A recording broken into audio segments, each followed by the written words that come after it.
Eu acho que a base de uma discordância nossa é o seguinte: eu acho que existe uma espécie de crença, né, naquilo que vocês dizem, que é basicamente você arrumar um jeito de arrumar mais dinheiro que as coisas vão se resolver. E a gente parte de uma tese contrária. Mesmo, uma brincadeira que eu faço é o seguinte: a gente sempre brinca assim: se os Estados Unidos e a China se derem a mão, assim, vão pagar a dívida brasileira. Eu vejo isso muito nos vídeos do Tamir, principalmente.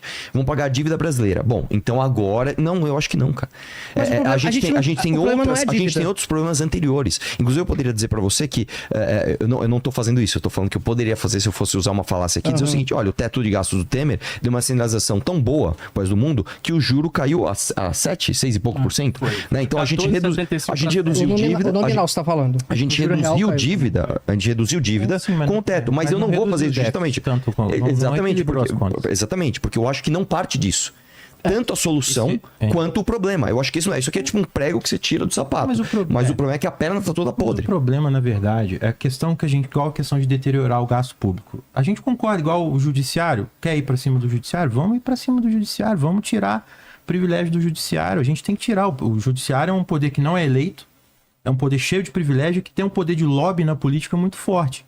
Por exemplo, vocês estão com o partido de vocês, se vocês ganharem uma eleição e quiserem enfrentar isso, vocês vão enfrentar esse lobby. O problema é que quando você tem essa situação do teto de gastos, quem tem lobby hoje mas é assim, o independente judiciário, do teto. não é o aposentado. Não, mas desculpa, então, por exemplo, é que isso existe independente do teto. Não, mas por exemplo, o Tamir jogou a questão do aposentado. O projeto, a PEC do Kim, por exemplo, a maior parte da economia vem dos aposentados. E aí, qual que é a consequência prática da disso? desvinculação. Você vai botar o aposentado para receber menos que o salário mínimo.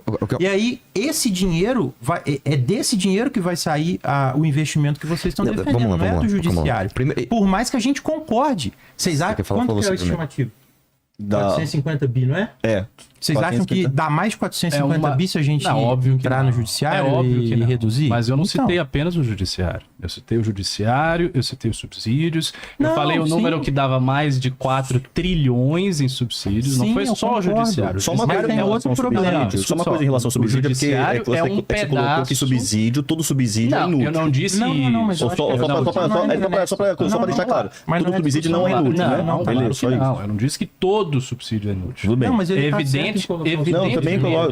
evidente que a gente tem que analisar caso a caso, ver no detalhe isso eu concordo. o que é útil e o que não é útil. Mas o fato é, o Brasil tem um problema, isso é comprovado, tem um problema de empresas que são ineficientes, que recebem recurso do Estado por causa de lobby, que se mantém assim. E o valor disso aí é um valor alto. Nós estamos falando de centenas de bilhões. Agora, evidentemente que você tem outros meios de você obter recurso, e um dos meios que de fato a gente defende é a desvinculação do BPC ao salário mínimo, a desvinculação da aposentadoria ao salário mínimo. Então a gente defende isso por quê?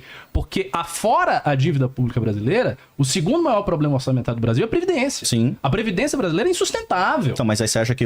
só uma dúvida que eu gostaria que vocês falassem, que aí é igual aquilo que o Arthur falou. Fica claro para todo mundo. Então, você quer dizer, o MBL, o Partido Missão, vocês acreditam que algum tipo de economia que tem que ser feita em relação ao país tem que ser feita no lombo de quem ganha, por exemplo, também não adianta, salário mínimo. Deixa eu te falar uma coisa, não adianta, a gente não tem medo de falar coisas impopulares. Não, é isso. Sim, é isso. Inclusive, eu diria para você o seguinte, um desafio que o Renan vai fazer, inclusive... Não, é só para ficar claro. Porque a gente quer saber o que vai acontecer na prática. Exatamente, a gente pauta demais o nosso projeto na prática. Inclusive, um desafio que eu faço para qualquer outro candidato a presidente é ter a coragem de ou defender o que a gente está defendendo, ou fazer o seguinte: vamos em cartório assinar que você não vai mexer nisso? Mas também não. Mas eu duvido que não vai. Então, só pra você entender. Quando a gente fala assim, sim, nós vamos ter que... Nós vamos... Dória que assinou no cartório. Não, eu sei. Isso é outra coisa.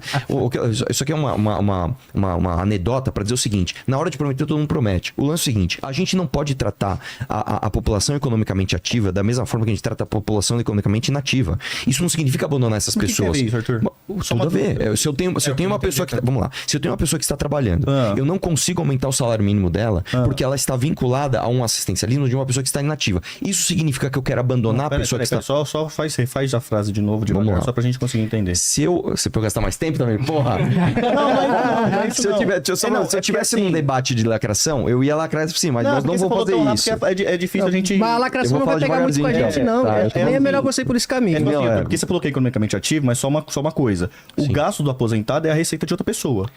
Então ela é economicamente ativa. Isso é um princípio econômico básico. Exatamente. Se você está defendendo reduzir o salário do aposentado... Você está defendendo reduzir a própria demanda da economia. Vamos lá. Se eu tenho uma pessoa que está trabalhando e está ativa. Sim. Eu não consigo subir o salário mínimo dela, porque ao subir o salário mínimo dela, tem um gasto com pessoas que não estão trabalhando, que é excessivo. Eu acho isso um erro. E a gente discute no Livre Mel justamente desvincular uma coisa da outra. Isso significa, novamente, que a gente vai abandonar a pessoa que não está ativa agora na economia? Não. Isso significa romper com o sistema. Mas como é que diminui o salário que ela recebe e não abandona ela? Eu quero entender o que tem de bom. Não, só pra ele responder aquela outra pergunta. Eu tô te pagando mil. Não, peraí, só pra ele responder outra pergunta, vamos pular. Só pra responder uma pergunta. Vamos lá. É só uma dúvida bem elementar. É o seguinte. A pessoa que recebe um salário mínimo e ela gasta no mercado, ela vai deixar de receber esse dinheiro, ela vai deixar de gastar, correto? Vamos lá. Não é que ela vai deixar de receber. Essa não tem esse dinheiro. O aumento dela não está vinculado uma coisa na outra. Agora sim, eu não acho, Tamir, que ela vai gastar menos, automaticamente. Menos dinheiro vai gastar. Mas se a gente for por essa lógica... Vai deixar de ser o ganho de outro. Tamir, eu poderia fazer o seguinte, eu vou inverter a lógica. Vamos triplicar o salário mínimo e o benefício, já que a gente vai... Aí eu posso inverter a pergunta. Então você está dizendo que você não quer triplicar o cara que vai no mercado. Nós estamos falando sobre o conceito básico, que é o gasto de um. O gasto de um é a receita é a renda do outro. Se você está mexendo no gasto de um, você automaticamente está mexendo na receita do outro. Correto ou não, gente? Tamir, vamos lá. A demanda brasileira, ela não vem necessariamente do aumento do BPC. Não é isso. Se a gente... Sim, não, também. Tamir. Também. Mas não só disso. Claro. Não só disso. Eu vou dar outro exemplo pra você. Vamos supor que eu tenho um cara... Não, volta que você tava. Mas é pra falar como a economia pode ter outras demandas. Eu não tenho uma ferrovia, como o Crepe disse, pra fazer um transporte X. A partir do momento que eu tenho essa ferrovia, eu vou ter outras pessoas trabalhando em outras coisas mais produtivas que vão gerar outras demandas. Mas isso tudo bem. Isso é muito básico, Mas o meu ponto é... Mas o que a gente tá falando não vai contra isso que você tá dizendo.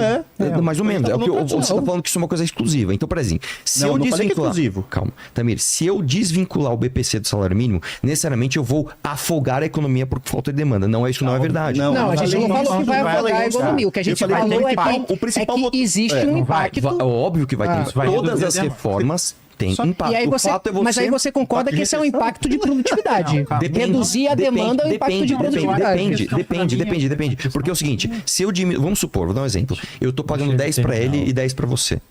Eu vou parar de pagar 10 para ele porque eu vou pagar 11 para você porque você está produzindo mais. Eu vou gerar novas demandas. É isso que eu tô falando. A economia não se baseia necessariamente no pagamento de benefícios sociais. Não é só isso. É só essa nossa questão. Não é benefício. Eu acho que a questão... Eu acho que tem duas questões aqui. Pode trocar o nome. Não, sim, mas eu acho que tem duas